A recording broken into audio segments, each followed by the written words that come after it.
দান করেছেন মুসা নবীকে, আল্লাহ কথা বলার সুযোগ দান করেছেন। সুবহানাল্লাহ। তাই বলা হয় মুসা কালিমুল্লাহ।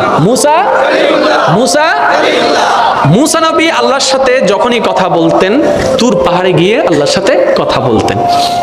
এবার মুসা নবী একদিন রাস্তা দিয়ে হেঁটে যাচ্ছে, যাওয়ার সময় একজন মুসা নবীর উম্মত মুসা নবীকে দেখে বলে, ইয়া নবী আল্লাহ, আপনি তো আল্লাহর সাথে কথা বলতে যাচ্ছেন, আমার পক্ষ থেকে আমার রবের কাছে একটা বার্তা, একটা মেসেজ আপনি পৌঁছাই দিবেন দয়া করে। বলে যে কি বলতে চাও বলো, যেটা রবকে বলতে হবে। তখন ওই ব্যক্তিটা বললেন, হে মুসা নবী, আপনি রবকে বলবেন, আল্লাহ যতটুক আমাকে সম্পদ দান করেছে, এই সম্পদ আমি আর লোড নিতে পারছি না, আমার চাওয়ার তুলনায় স্বপ্নের তুলনায় সম্পদ অনেক বেশি বেড়ে গেছে, আমি আর সম্পদ চাই না, আমাকে যেন সম্পদ একটু কমাই দেয়, আমাকে যেন সম্পদ একটু কমাই দেয়। আল্লাহকে বলবেন আমাকে যেন সম্পদ একটু কমাই দেয়। এরকম দোয়া কেউ করে? কারণ আমরা তো আরো দে আহাদি নোয়াড়ের তো ওদের সিবি দে আহাদি সিবি দিল নত ওদের রশিদি বান আহাদিও নত ওদের ফেলাস্টার কর তারপর দে, ঠিক না? সেজন্য সিডিঙ্গা বাসা থাকা হতা আছে, বেশি আইলে নমাতে, বেশি আইলে পেট লোড তাইলে কেএফসি আর বালা লাগিব না। ওয়া আগে চিল্লা করি দাও, আওয়াজ আগের মতো করি দাও। এবার একটু খেয়াল করেন, ওই বান্দা ফরিয়াদ জানালেন কি মুসা নবীর কাছে, আল্লাহর কাছে মুসা নবীর মাধ্যমে, যে আমাকে যেন সম্পদ আর না দেয়, যতটুকু দিয়েছে এতটুকু আমার পক্ষে লোড করা সম্ভব না, আমাকে যেন সম্পদ আর না দেয়, এটা যেন কমিয়ে দেয়। আচ্ছা, মুসা নবী চলে যাচ্ছেন। কিছুক্ষণ পর আরেকজন বান্দার সাথে দেখা, ওই বান্দার শরীরের কাপড় চোপড় সব ছিঁড়া ফেলা, চুলগুলা আওলা জাওলা। এবার মুসা নবীকে বললেন, আল্লাহকে একটু আমার পক্ষ থেকে একটা খবর জানাবেন। বলে যে কি খবর? বলে যে আমার খাবার জন্য খাবার নাই, পরার জন্য কাপড় নাই, আল্লাহকে একটু বলেন না আমার উপর দয়া করতে, আমাকে একটু সম্পদ দিতে বলেন না, আমি যদি একটু ধনী হতে পারি। দুইজন বান্দার দুইটি বার্তা নিয়ে মুসা নবী তুর পাহাড়ে চলে গেলেন, আল্লাহর দরবারে এবার ফরিয়াদ জানালেন। আল্লাহর দরবারে দুইজন বান্দার পক্ষ থেকে ফরিয়াদ জানার পরে আল্লাহ পাক বলেন, মুসা, প্রথমে যেই বান্দা তোমাকে ধরেছে, সে বলেছে সম্পদ আর নিতে পারবে না, তাকে গিয়ে বলো আজকে থেকে যেন শুকরিয়া আদায় বন্ধ করে দেয়, শুকরিয়া আদায় করা বন্ধ করে দেয়, তার সম্পদও কমে যাবে। আর যার সম্পদ নাই বলেছে, তাকে বলবা শুকরিয়া আদায় করতে শুরু করতে, যেমনে থাকুক যেভাবে থাকুক শুকরিয়া আদায় করতে শুরু করতে বলো, আমি আল্লাহ সম্পদ বাড়াই দিব, নিয়ামত বাড়াই দিব, মর্যাদা বাড়াই দিব। সুবহানাল্লাহ। মেসেজটা শুনে মুসা নবী এবার আসতে লাগলেন। তারা অধীর আগ্রহে অপেক্ষা, আল্লাহর পক্ষ থেকে কি মেসেজটা আছে। এবার গরিবের সাথে দেখা হলো, গরিবকে বলে আল্লাহ পাক বলেছে তোমাকে সর্বদা শুকরিয়া আদায় করতে। সে বলে যে আমি শুকরিয়া আদায় করব কি নিয়ে? শুকরিয়া আদায় করার তো কোনো বিষয় নাই, শুকরিয়া আদায় করার তো কোনো কারণই নেই, কি নিয়ে শুকরিয়া আদায় করব? কিন্তু আল্লাহ কি বলেছিলেন, যেমন আছে তেমনই যদি সে শুকরিয়া আদায় করে। তো সে যদি চালাক হতো কি বলতো, যাক হাঁটার জন্য এখনো পা দুইটা আছে আলহামদুলিল্লাহ, চলার জন্য এখন একটু শক্তি আছে আলহামদুলিল্লাহ, দেখার জন্য নজরটা একটু আছে আলহামদুলিল্লাহ। আল্লাহ খুশি হয়ে যেত, এই শুকরিয়ার কারণে তার অন্যদিকেও আল্লাহ বরকত বাড়াই দিত। সে এই নিয়ামতটা নিতে জানে। এবার কিছু দূর যাওয়ার পরে ওই মানুষটা যে সম্পদ কমাই দেওয়ার জন্য বলছে, তাকে দেখলো তার জন্য আল্লাহর উপর সন্তুষ্ট থাকার জন্য। তখন মুসা নবী বললেন, আল্লাহ তোমাকে বলেছেন শুকরিয়া আদায় বন্ধ করে দাও, নিয়ামত বন্ধ হয়ে যাবে, সম্পদ বন্ধ হয়ে যাবে, তোমার অর্থনৈতিক আস্তে আস্তে কমে যাবে। তখন সেই বান্দা উত্তরে বলে, যখন আমার কিছু ছিল না তখনও রবের শুকরিয়া বন্ধ করি নাই, আজকে কেমনে বন্ধ করব? যখন আমার কিছু ছিল না আমি তখনই রবের শুকরিয়া আদায় করেছি। এই হাদিসের ছায়া তলে নবী আমাদেরকে মেসেজ দিতে যাচ্ছেন, উম্মত থাক না থাক, পাও না পাও, বেশি অল্প, মন মতো হোক না হোক, সর্বাবস্থায় আপন রবের শুকরিয়া করতে থাকো। তোমার নিয়ামতের, তোমার জীবনে নিয়ামতের যা যা দরকার তোমার রব সবগুলা পূরণ করে দিবেন। বলেন সুবহানাল্লাহ।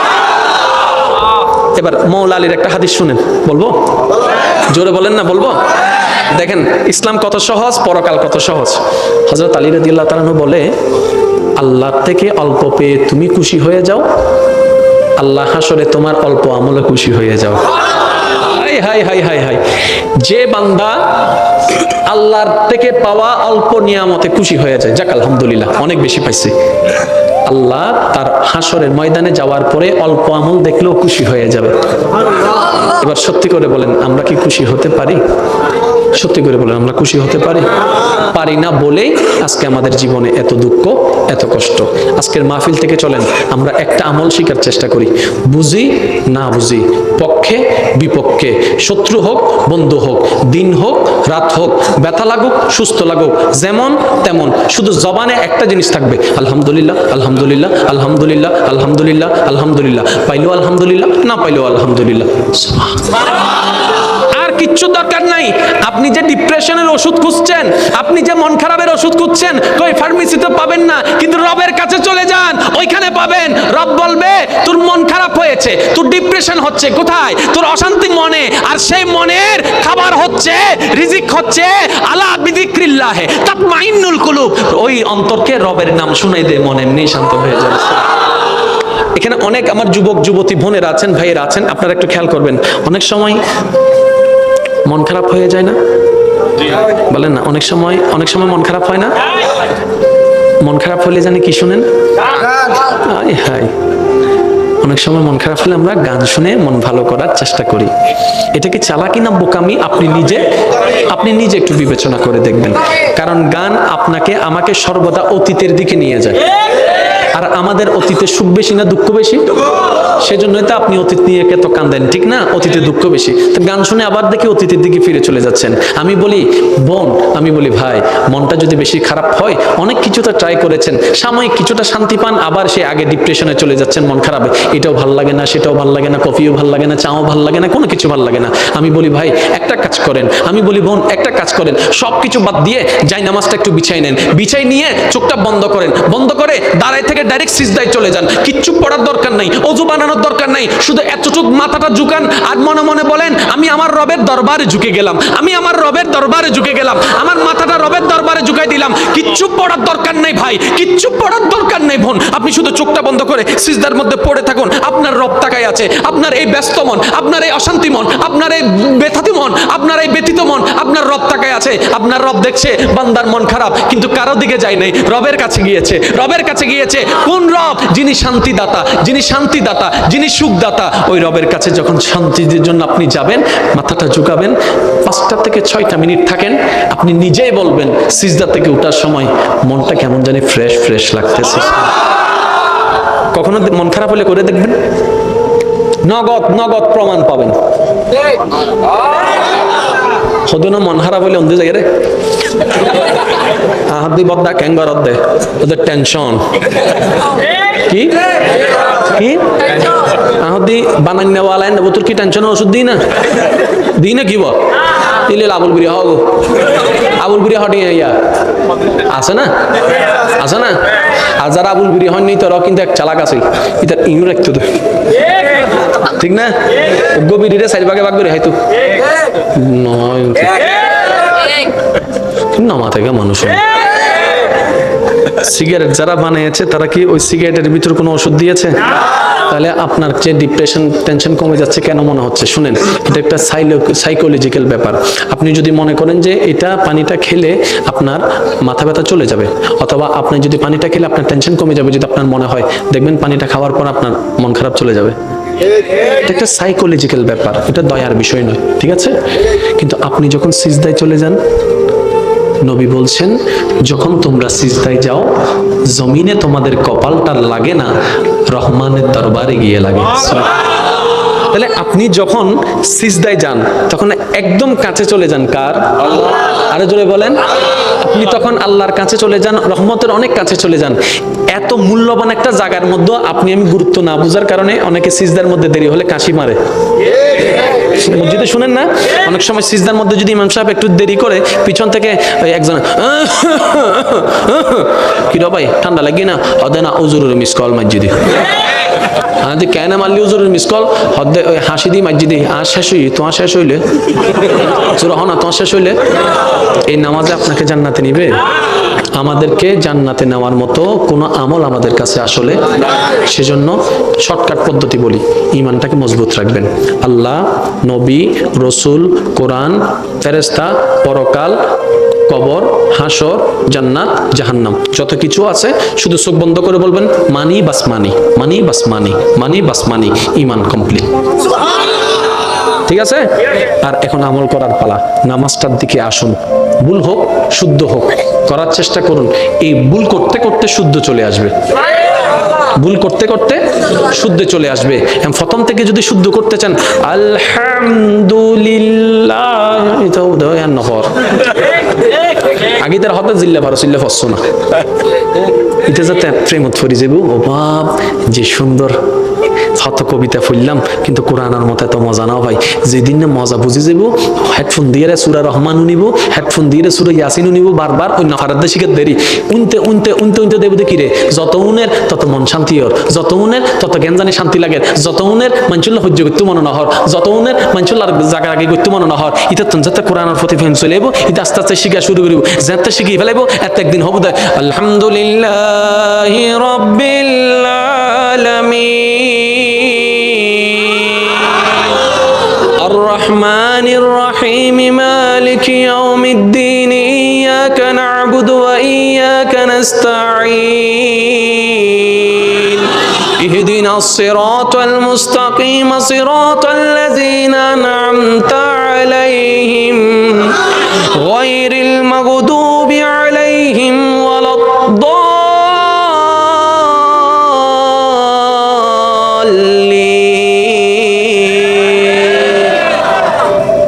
একদিনে তো নব নমাতে আমি মসজিদ কলর হইম দাও ভাই, সবসময় আজান অনুদ্দুন, মাঝে মধ্যে গুরু গুরু হওয়া তাইলে অনুর একখানা সুযোগ দিই ইতন তো আজান দিবেন লোভ হইলে যাইব নি নামাজান পড়ি চলিও। কারণ শয়তান সবসময় আছে দূরে লই যাবার লাই, অনর্থন কৌশল গড়ি গড়িয়ে হাসে আনন্দ পড়িব। আমি সেজন্য একটা অনুরোধ জানাবো যারা এখানে আছেন, শয়তানের কাজ বান্দাকে রহমান থেকে দূরে নেওয়া, বান্দার কাজ হতে হবে রহমানের কাছে যাওয়া। কথা বলেন ঠিক কিনা? সেজন্য আমি আমার যুবক যুবতী ভাই বোনদের কাছে একটা অনুরোধ জানাই, শয়তানের ফাঁদ কি কি একটা লিস্টি করেন, কি কিভাবে শয়তান আপনাকে ফাঁদে ফেলে, কি কি কর্ম দিয়ে, যেমন হিংসা অহংকার, এগুলা দিয়ে একটা লিস্টি করেন। ওই লিস্টিগুলাকে রেড চিহ্ন দিয়ে ক্যান্সেল করে দেন, এগুলার সাথে আমার কোনো সম্পর্ক। দেখবেন আস্তে আস্তে আপনি রহমানের দরবারের কাছে চলে যাচ্ছেন, আপনার অন্তর আলোকিত হয়ে যাচ্ছে। সুবহানাল্লাহ। নামাজ পড়ার দরকার, জোরে বলেন না, নামাজ পড়ার দরকার, মা বাবার খেদমত করার দরকার, বউ ফিটানোর দরকার। আশা হয়ে দিব হন্যরে বিয়ে নাও করে দিবে হদ দেয়, ঠিক না বেঠিক? আরো জোর হন না। মনে রাখবেন, বউ ফিটাইলে কিন্তু আল্লাহ আপনারে ফিটাবে। বউ পিটানোর জিনিস নয়, বউ মায়ার জিনিস, মহাব্বতের জিনিস। কিন্তু আপনি মনে করেন ইচির নু ফিটাইলে ফজর হবো না, আজীব ব্যাপার। আচ্ছা এবার উনো জিবে হতা হয়তো আল্লাহ তার ফুটফুটে মাইয়ে দি, যে বলে বউ না মারলে হয় না, আল্লাহ তাকে একটা ফুটফুট একটা কন্যা সন্তান দিয়েছে। দিনে দিনে আস্তে আস্তে বড় হচ্ছে, স্কুল থেকে কলেজে, কলেজ থেকে আস্তে আস্তে বিয়ের প্রস্তাব আসা শুরু করলো। এবার সেই কলিজার টুকরা মেয়েকে বুকের মধ্যে পাথর চেপে বাবা এখন বিয়ে দিবে। এবার বিয়ের স্টেজ সব হয়ে গেল। বিদায় বেলায় এসে বাবা যখন ওই হাত তুলে দেয় না, মেয়ের হাত তুলে দেয় না অভিভাবক হিসেবে স্বামীর হাতে, যখন তুলে দিচ্ছে তখন বলছে, এই এটা কিন্তু আমার ফুল, খবরদার আমার ফুলের গায়ে যেন একটা টুকাও না লাগে, আমার ফুলের গায়ে যেন একটা টুকাও না লাগে। মেয়ের মা কথাটা শুনছে, শোনার পর আয়সা বলে যে, ও তোমার মেয়ে মেয়ে, আমার বাপের মেয়ে, আমি কিচ্ছু না। কথা বলেন না কেন? আর একটু জোরে। স্ত্রীদেরকে কখনো আঘাত দিবেন না। হ্যাঁ, ওরা একটু অবুঝ, ওরা একটু উল্টা বুঝে হতে পারে, কিন্তু সম্পদ তো আপনার। এটা যত্ন যদি নিতে না জানেন, আপনার সংসারটা ভেঙে যাচ্ছে। আচ্ছা, আপনার না হয় কোনো লাইফ নাই, আপনার স্ত্রীর কোনো লাইফ নাই, সন্তানদের তো লাইফ আছে। তা আপনারা দুইজন যখন ঝগড়া করে ডিভোর্স হয়ে যায়, আলাদা হয়ে যাবেন, আপনারা ভালো থাকবেন, এই সন্তান কার কাছে যাবে? মার কাছে থাকলে বাবা পাবে না, বাবার কাছে গেলে মা পাবে না, তো লাভ কি হচ্ছে? একদিন এই সন্তানদের ভবিষ্যৎও অন্ধকার হয়ে যাবে। তো সেজন্য আমি অনুরোধ করব, এক ছাদের নিচে থাকলে অনেক কিছুই হবে, বুঝে অবুঝে অনেক কিছুই হবে। এত কিছু থাকার দরকার নেই। শুধু একটা হাদিস মনে রাখবেন, স্বামী স্ত্রী যখন এক জায়গায় হয়, কথা বলে, তখন তৃতীয় পক্ষ শয়তান এসে ওখানে ফু মারে। আগুনে একটু বাতাস দেয়। স্বামী স্ত্রী যারা আছেন এই হাদিসটা যদি মনে রাখেন সংসারে ঝগড়া কমে যাবে। সেটা কি? শয়তান সবচাইতে বেশি খুশি হয় কখন জানেন? যখন স্বামী স্ত্রীর ভিতর ঝগড়া লাগাই দিতে পারে শয়তান বেশি খুশি হয়। তাহলে আপনি যখন হাদিস এটা আজকে থেকে জানছেন, যখন দেখবেন স্বামী বেশি রেগে গেছে আপনি চুপ করে থাকবেন, রাগ আসলেও রাগ দেখাবেন না, তখন বলবেন যে শয়তানের রাগ তুলছে কিন্তু আমি দেখাবো না। স্বামীও এই কথা মনে রাখবেন, যখন বেশি রাগ আসবে বউকে বকা দেওয়ার ইচ্ছা করবে আপনি দিবেন না, কারণ রাগটা আপনার নয়, শয়তানে আনাচ্ছে। তো শয়তানের জিনিস আপনি নিবেন কেন? 2টা মিনিট চুপ থাকেন, দেখবেন রাগ নিতেই চলে যাবে, সংসার শান্তির হয়ে যাবে। সুবহানাল্লাহ। আর একটু জোরে বলেন না সুবহানাল্লাহ। এবার আপনারা বাস্তব প্রমাণ দেখলে বুঝবেন। আদালত ডিভোর্স আছে না? কম না বেশি? শুধু বেশি না, বহুত বেশি, ঠিক না? যেদিন কেস আছে উজুর কলর হওয়ান কেস আছে দেখো সবাই নাই নহর ডাক্তারর উকিলর উবের কোটিপতির আরো বেশি আছে। হদু না হদে আই মাইয়া দিন কোটিপতিরা হাতে দাও বেশি করে দাও, কোটিপতিরা হাতে কে আই লেখা হইলে হাতে যায় কোটিপতিতে ড্যাম কেয়ার এটা তোর মাইয়ারে বিয়ে করিব 5 দিন বাদে আর গো বিয়ে করিব। এদিন যদি তুই কিছু হইতো যাও হয়তো তোর মাইয়া তুলে যাবে কেঙ্গে দিবে এত লাই নবী হই দে টিয়া চাই নদ্দু চরিত্র চাই দাও আর তুই নু বুঝি আর বুঝ যদি হন্ডাতন বেশি বেশি আইব এন্ড এখন আর যৌতুক না হয়তো গিফট আবার হদুন তোলা দৈন্য আছে তো গিয়া উইতরে বাড়ির মিদি তো মাইয়ারে বহুত কিছু দিয়ে গিয়া তোমার কিছু ন দে হদুন আইরা হান ফরা দে আছে না নাই হান ফোয়ার মাই চিন্তা করে দে মানছে এর তারা সিঁড়ি ফেলে নলইলে কিছু লম ফরিব এ কিছু লম করতে যাই মাইয়ের বাবু শেষ। এবার হাদিস শুনুন, আপনার নবী আমার নবী বলছেন কোন একটা মেয়েকে যদি কোনো প্রকার খরচ ছাড়া কেউ বিবাহের ব্যবস্থা করে দিতে পারে আমি নবী তার জান্নাতের গ্যারান্টি নিয়ে নিলাম। আপনি ওদিকে না যাবেন যেদিকে আপনার নবী বলেছেন, আপনি ওদিকে কেন যাচ্ছেন যেদিকে শয়তান বলছে? তো সমাজ চলে গেছে কিন্তু আমি যেতে পারবো না, কারণ আমার কবরে আমাকে একা থাকতে হবে, আমার আল্লাহকে আমার একাই জবাবদিহি করতে হবে। তখন এই সমাজও আসবে না, এই পরিবারও আসবে না, এই আশেপাশের মানুষগুলা বলতে আসবে না। সেজন্য আমার যুবক ভাইরা বলেন বিয়ের সময় কি কোনো যৌতুক নেওয়া চলবে?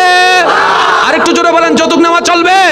আপনারা বলবেন আল্লাহ আমাকে যা দিয়েছে যদ্দুর দিয়েছে এতটুকুর মধ্যে আমি আনবো, পারলে দেন না পারলে নাই। দরকার হলে আমি আমার বউকে যেটা বউ আনবো 300 টাকা শাড়ি দিয়ে আনবো, কিন্তু সেই 300 টাকা হবে চুরির টাকা নয়, হালালের টাকা।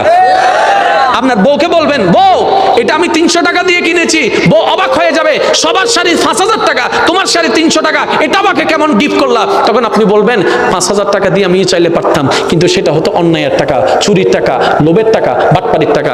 আমি এই 300 টাকা শাড়ি এনেছি, জানি এটার কোনো দাম নাই, কিন্তু এই শাড়ির প্রতিটা পশমে পশমে তোমার স্বামীর ঘাম জড়িত আছে। একবার বলে দেখেন আপনার বউ বলবে 3 কোটি টাকার শাড়ির তুলনায় এই 300 টাকার শাড়িটাই আমার কাছে দামি।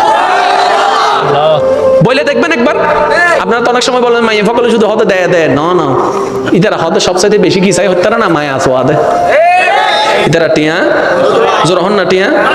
এখন দেখেন কোর্টের মধ্যে দেখেন অনেক প্রফেশনে ডিভোর্স পাবেন, হুজুরদের কোনো ডিভোর্স কেন? তারা ওই মাসালাগুলো জানে, কখন শয়তানে ফু মারে সেটা, সেজন্য স্বামী স্ত্রীর মধ্যে ঝগড়া হলো তারা চুপ হয়ে যায়। বলেন না সুবহানাল্লাহ। আজকে থেকে ইনশাআল্লাহ যারা বিবাহিত আছেন এই হাদিস মনে থাকবে তো? ঝগড়া কে লাগাই দেয়? জোরে বলেন ঝগড়া কে লাগাই দেয়? স্বামীর কোনো দোষ, স্ত্রীর কোনো দোষ। আল্লাহ আমাদের সবাইকে বুঝার তৌফিক দান করুক। আগামী বছর মাহফিলটা হোক, আপনারা চান কিনা? জোরে বলেন চান কিনা? আমার কথা কি কেউ কষ্ট পেয়েছেন? আমি কি কারো পক্ষে বলেছি? আমি কারো বিপক্ষে বলেছি? আল্লাহ আমাদের সবাইকে বুঝার তৌফিক দান করুক। আগামী বছর এই মাহফিল যখন আয়োজন হবে আপনারা সবাই সহযোগিতা করবেন, 5 ওয়াক্ত নামাজ ছাড়বেন না, কারণ এই নামাজ আপনার জীবনে একটা শৃঙ্খলা নিয়ে আসবে। বলেন সুবহানাল্লাহ। এই কথাটা একটু খেয়াল করবেন। নামাজ শুধু ইবাদত বাড়ায় না, নামাজ শুধু সওয়াব বাড়ায় না, নামাজ শুধু আপনাকে জান্নাত দিবে না, এই নামাজ আপনার জীবনের মধ্যে অগোছালো জীবনটাকে গোছাই দিবে, আপনার অশান্তির জীবনকে শান্তিময় করে দিবে। বলেন সুবহানাল্লাহ। রবকে খুশি করার ইচ্ছা কার কার আছে একবার হাত তুলেন। মাশাআল্লাহ। রবকে খুশি করা একদম সহজ। সুবহানাল্লাহ তো বলে না। আমার আওয়াজ মনে হয় আপনারা শুনতে পাচ্ছেন না, শুনলে একটু বলেন না সুবহানাল্লাহ। রবকে খুশি করা একদম সহজ, কারণ আমাদের রব আমাদের জন্য দয়াকে উন্মুক্ত করেছেন, সাজাকে নয়। এবার আসেন হাদিস শরীফটা শুনলে আপনারা বুঝতে পারবেন। মনোযোগ মনোযোগ। আল্লাহ পাকের কাছে 100 ভাগ রহমত আছে। কয় ভাগ? এই 100 ভাগ রহমতকে আল্লাহ 2 ভাগ করেছেন, 99 ভাগ একটা, 1 ভাগ একটা। এই 1 ভাগ রহমতকে আল্লাহ সমস্ত সৃষ্টির কাছে বিতরণ করে দিলেন। এই 1 ভাগ রহমতের কারণে মায়া সৃষ্টি, এই 1 ভাগ রহমতের কারণে আবেগ সৃষ্টি, এই 1 ভাগ রহমত থেকে মহাব্বত সৃষ্টি, এই 1 ভাগ রহমত থেকে ভালোবাসা সৃষ্টি। আর সেই ভালোবাসাটা কেমন দেখেন, সন্তান ডেলিভারি হবে, এই ব্যথাটা সহ্য করতে গিয়ে অনেক মা ডেলিভারি করতে গিয়ে মারা যায়, সেটা মা জানে। আমি সন্তান পেটে রাখলে 10 মাস আমি ভালো করে খেতে পারবো না, ঘুমাইতে পারবো না, সেটা মা জানে। তারপরও সন্তান পেটে নেওয়ার জন্য মা দ্বিধাবোধ করে না, দ্বিমত পোষণ করে না। ডেলিভারির সময় মা মারা যাওয়ার সম্ভাবনা 80% সেটা মা জানে, ব্যথা সহ্য করার মতো না সেটা মা জানে। তারপরও মা হাসি মুখে সন্তান পেটে নিচ্ছে, ডেলিভারির জন্য প্রস্তুতি নিচ্ছে। এবার মাকে জিজ্ঞেস করলাম, মা তুমি না সেই মা সামান্য একটা সুইয়ের ব্যথার জন্য তুমি চিৎকার করে উঠেছিলা? তুমি না সেই মা সামান্য একটা তেলাপোকা দেখলে লাফ দিতা? তুমি না সেই মা টিকটিকি দেখলে এই দিক থেকে ওদিকে দৌড় দিতা? তুমি না সেই মা অন্ধকারে তুমি বসতে পারতা না ভয়ের জন্য? আজকে তুমি নিজের জানের রিস্ক নিয়ে নিলা। তখন মা উত্তর দেয়, সন্তানের চেহারাটা এক নজর দেখার জন্য, সন্তানের চেহারাটা এক নজর দেখার জন্য।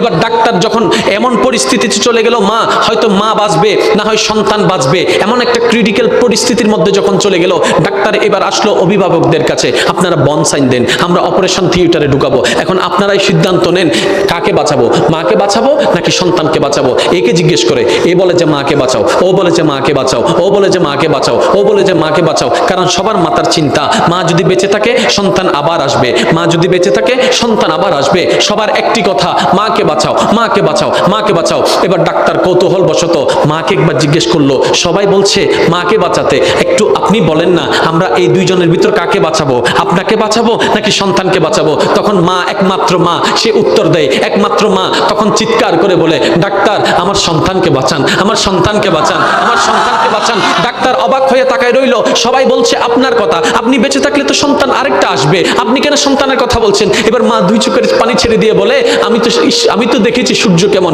আমার সন্তান তো এখনো দেখেনি। আমি তো চাঁদকে দেখেছি, আমার মা সন্তান তো চাঁদকে দেখেনি। আমি তো খাবার খেয়েছি, আমার সন্তান তো এখনো খাবার খায়নি। আমি তো দুনিয়া দেখেছি, তারা তো এখনো দুনিয়া দেখেনি। আমি তো এগুলা দেখেছি, তারা তো সেগুলা দেখেনি। আমি তো এগুলা দেখেছি, তারা তো ওগুলা দেখেনি। আমি তো এগুলা খেয়েছি, তারা ওগুলা খায়নি। আমি দুনিয়া দেখেছি, আমার সন্তান এখনো দুনিয়া দেখেনি।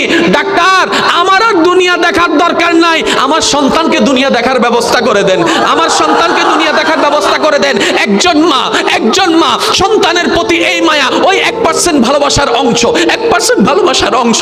আপনার আমার নবী রাহমাতুল্লিল আলামিন যখন এই হাদিস বর্ণনা দিলেন, 1 ভাগ রহমত রেখে আল্লাহ পাক 1 ভাগ রহমত পৃথিবীর মধ্যে রহমত ছড়াই দিয়েছেন, 99 ভাগ রেখে দিয়েছেন। সাহাবায়ে কেরাম আদবের সহিত আরজি করলেন, ইয়া রাসূলুল্লাহ, ইয়া রাসূলুল্লাহ, ওই 1 ভাগ রহমতের যদি এত ভালোবাসা, এত মায়া, এত টান, এত আবেগ, এত মহব্বত যদি হয়, এই 99 ভাগ আল্লাহ কেন রেখে দিয়েছেন? তখন রহমতুল্লিল আলামিন বলেছেন, ওরা আমার সাহাবারা শুনো, এই বাকি 99 ভাগ রহমতকে আল্লাহ হাসরের জন্য রেখে দিয়েছেন, হাসরের জন্য রেখে দিয়েছেন, হাসরের জন্য রেখে দিয়েছেন। সাহাবায়ে কেরাম বলে, ইয়া রাসূলুল্লাহ, এই 99 রহমত কেন রেখে দিয়েছেন? আর তখন নবী বলে, এই হাসরের মধ্যে যখন সবাই উপস্থিত হবে, পাপীরা যখন কান্নাকাটি করবে, তখন আল্লাহ 99 ভাগ রহমতকে উন্মুক্ত করে দিবেন শুধু বান্দাদেরকে জাহান্নামী থেকে জান্নাতি করে দেওয়ার জন্য। সুবহানাল্লাহ,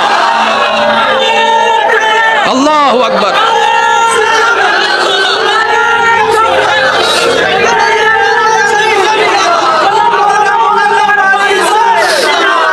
উচ্চ আওয়াজ একবার বলেন না সুবহানাল্লাহ। আপনার জন্য 99 ভাগ রহমত অপেক্ষা করছে। আর একটু জোরে। 1 ভাগের ভালোবাসা যদি এমন হয়, 1 ভাগের ভালোবাসা যদি এমন হয়, 99 ভাগ, আপনি কেন ভাবছেন আপনি জাহান্নামে যাবেন? কেন আপনার ভাবনা আপনি জাহান্নামে যাবেন? আপনি না রবের বান্দা? রবের বান্দা তো জাহান্নামে যায় না রে ভাই। আপনি না শেষ নবীর উম্মত? শেষ নবীর উম্মত কেমনে জাহান্নামে যায়? কিছু কাজ করেন না, অনেক তো হলো, অনেক তো দুনিয়া করলেন, অনেক তো দুনিয়াকে অর্জন করলেন। এই দুনিয়া না একদিন লাথি মেরে দিবে, এই দুনিয়া না পিঠের পিছনে একদিন ছুরি মেরে দিবে। করলাম তো অনেক দিন, কি লাভ হলো? অতীতে যারা করেছে কি লাভ হয়েছে? আসেন না একবার রবের দিকে, আসেন না একবার নবীর দিকে, দেখবেন আপনার দুনিয়াও অর্জন হয়ে যাবে, পরকালও সজ্জিত হয়ে যাবে। আমরা এই বুঝগুলা বুঝি না বলে অর্জনও করি, লাথিও খাই। জাস্ট একটা উদাহরণ দিচ্ছি আপনাদেরকে। বাবা সম্পত্তি উপার্জন করে কার জন্য? সন্তানের জন্য। একদিন কিন্তু এই সন্তানই বাবার উপর জম হয়ে যায়। কেমন? এই সন্তান পড়ালেখা করেছে বাবার টাকায়। এমন হাজারো বাবা মা আছে, একটা ওষুধ কেনার জন্য সন্তানের দিকে তাকাই থাকতে হয়, সন্তানে কখন টাকা দিবে ওষুধটা সে কিনতে পারবে। এটা কেমন জীবন? এটা কেমন জীবন? আপনি না বাবা? বলে যে হ্যাঁ। তাহলে সন্তান থেকে নিচ্ছেন কেন? বলে যে আমি তো এখন কামাই না।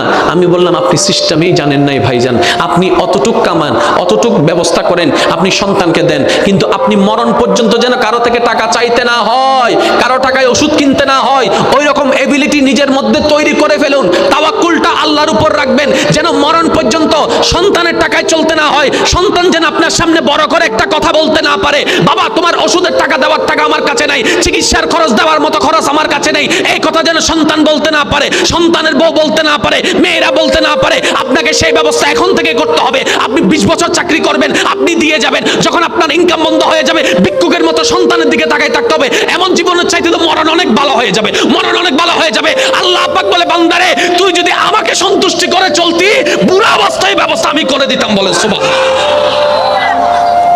আফসোস হাজার দেখছি আমি, হাজার। এবার আসেন বাস্তব কথা বলি।